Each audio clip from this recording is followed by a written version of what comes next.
Hey guys, what's going on? This is Travis P11. I'd like to welcome you back to the channel. Well, recently guys, I was contacted by a representative of the X-Aegis company. If you're not familiar with that company, they make different kinds of rifle accessories such as bipods and scopes and rails and things like that.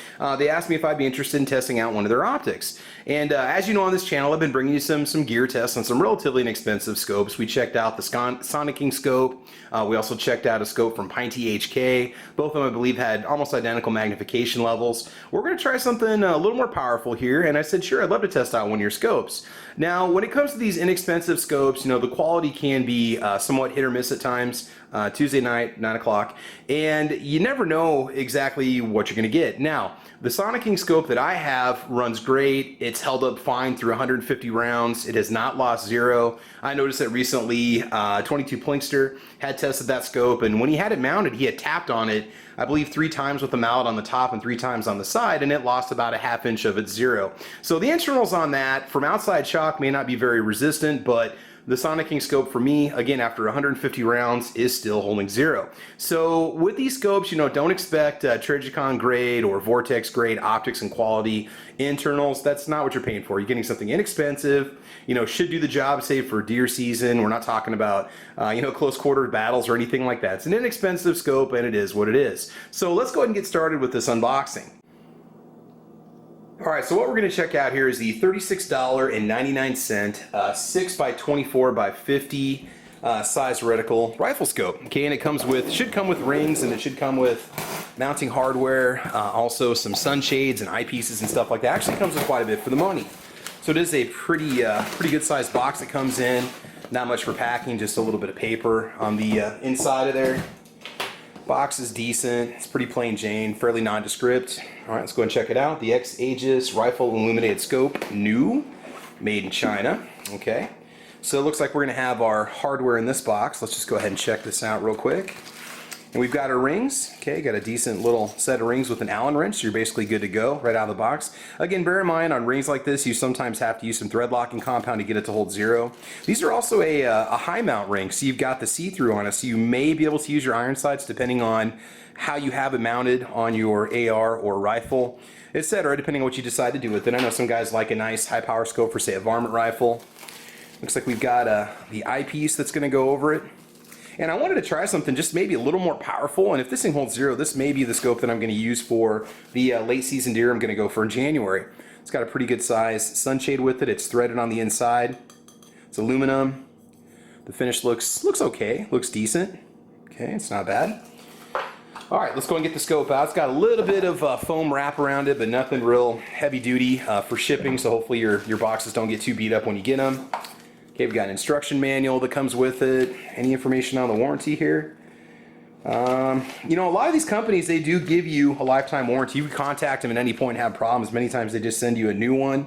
By the way, as for this scope, if it looks like it's something you're going to want, I'm contacting X-Aegis for affiliate discount code. So if there's going to be one, it'll be in the description box on this video or the comment box. I'll pin it down below for you.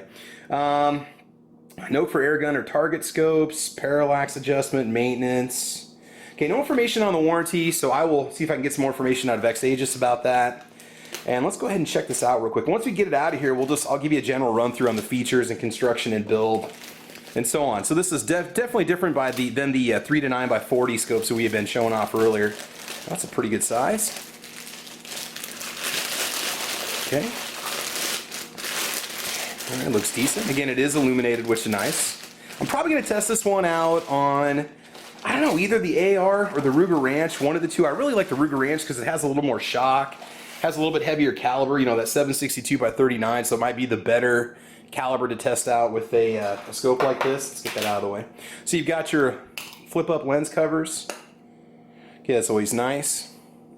Now again, I don't know all the exact names of the parts on these scopes. You've got a yardage adjustment on the front that goes from 75 yards, 50 yards, yeah, 25 yards to infinity, which is nice. I usually just do a 100-yard side in, and then after that, kind of go from there.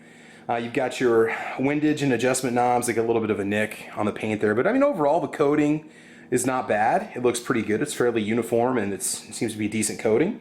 You've got your power adjustment on the back here. It goes from 6 out to 24, and it's got a little bit of resistance there. That's nice. Okay, hopefully that'll stay in place when we're using it. Again, you've got your reticle light up here on the back. I'll have to unscrew that. I'm not sure if it comes with a battery. We'll definitely check it out. I'm going to try to do an optics demonstration for you with this with my camera too. So it's a pretty good size scope. I mean, it's not very tall. I mean, you should relatively be able to mount this easily with, say, maybe a 1/2 inch mount on your AR if you want to go that route, or maybe a 1 inch mount, worst case scenario.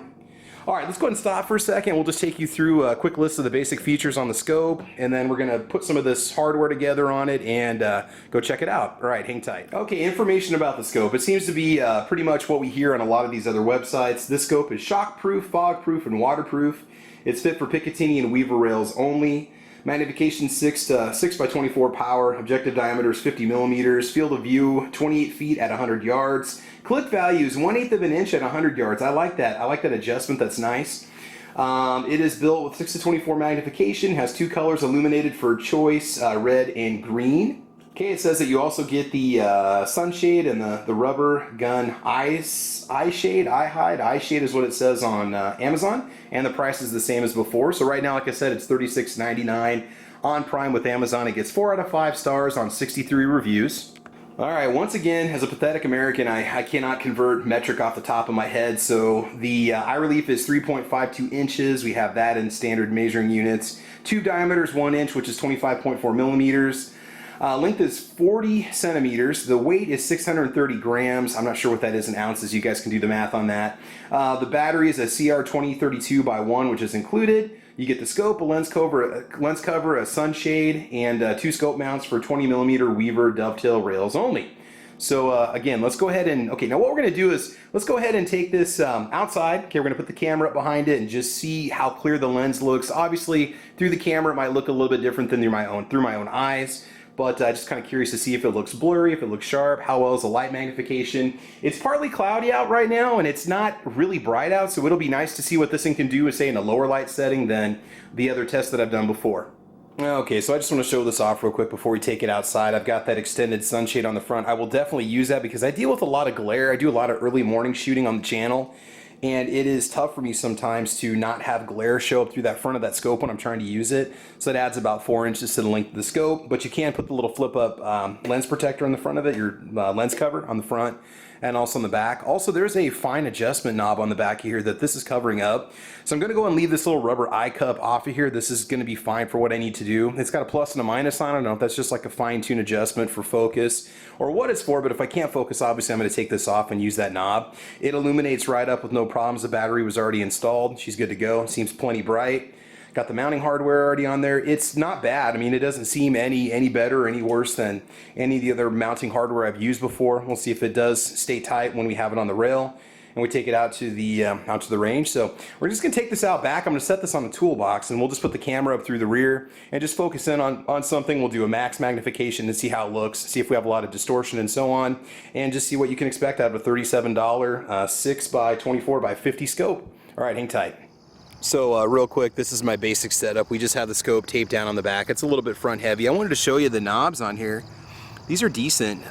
They've got the 1/8 inch adjustment at 100 yards. They're very positive clicking. They seem to stay fairly well, which is nice. They got the covers that go over it. They've got the adjustments. I don't know if that's supposed to be for inches. I need to read the manual on this. So we'll just put the camera on the tripod behind here, and we're just going to show you a couple vehicles down the road. They are approximately, probably honestly 300 yards away, and so I wanted to just take this thing out to 300 up on the range, and then also maximum magnification just to see what you can expect at 300 yards for a view. I am pleasantly surprised, so let's go ahead and see if we can give you a view of that also. Okay, so this video really doesn't do justice, but it is pretty sharp. I mean, right through the glass and stuff. This is stretched out to 300 yards, maximum magnification, and I can only do so much movement before it goes out of focus, unfortunately, with the camera. But everything is nice and sharp, and I can see fairly well. This glare that you guys are seeing up here all the way around, that's not coming through the lens when you stand behind it. It's the light that's coming in between the camera and the scope itself. So again, probably not doing it justice, but it's not distorted. In fact, it's good enough that I could use it if I needed to. And again, we'll test this out to at least 100 yards and then maybe 200 yards just on a silhouette target and see what kind of accuracy it produces. So, all right, hang tight. Some final comments. Okay, so just initial impressions for $36.99. It seems to be fairly well built. You know, the main thing is going to be, will it hold zero, especially when I run the 762 by 39 rounds through it. And then also, you know, are the mounts going to stay together? Is any of the hardware going to fall apart? How about the integrity of the electronics inside? Will it stay lit up after taking some shots? I usually don't care about an illuminated reticle, but it's on there. In case you couldn't tell, it also has some mil dot markings on it, which is really nice, and then maybe some other windage markings and so on. Again, I got to go through the instruction manual. So we'll get this out to the range. We'll test it. We'll put some rounds through it. We'll see what it takes to get it zeroed. If it doesn't hold zero, if I can't get it to keep zero, you guys are going to see that on the screen. You're going to see it when I take my shots, or if I can't even get it to zero, I will let you know. If it performs, and it is as well built and robust as they claim it is, we're going to see how well it does hold zero and how accurate it is. I'm going to go ahead and take a page out of the playbook of 22 Plinkster. I'm going to tap it a couple times on the top and on the side at 100 yards and take some shots and see if that affects the accuracy very much. You know, I'll try to get it obviously back to exactly where it was before. It's going to be lead sledded on my Ruger Ranch rifle, and we'll go from there. Again, it's one of those things where I don't want to see you waste your money on a $40 scope if it's going to be junk, if it's going to fall apart. If it's going to work and hold zero, you know, it might be a decent little scope to have, say, on a backup rifle or a rifle for a first-time hunter or a young kid, you know, if you don't want to have to worry about them banging it around a little bit or dropping it or whatnot. So again, we'll see what happens. So anyway, guys, that is it for now. That's the initial unboxing of the X-Aegis 6x24 by 50 tactical scope, rifle scope. Again, it seems like an okay value at $36.99, but time will tell. So that's it, guys. If you like what you see, please like or subscribe. You can follow me on Facebook, Twitter, Instagram, guntube.org, gun channels, Gunstreamer, and UGEtube, or Huge World, or whatever it's called at this point. But guys, that's it. I want to thank you for watching today. I want you to have fun. I want you to be safe. We'll try to get you that range test as soon as we can. And as you know, we will talk to you soon. All right, guys, have a great week. Bye-bye.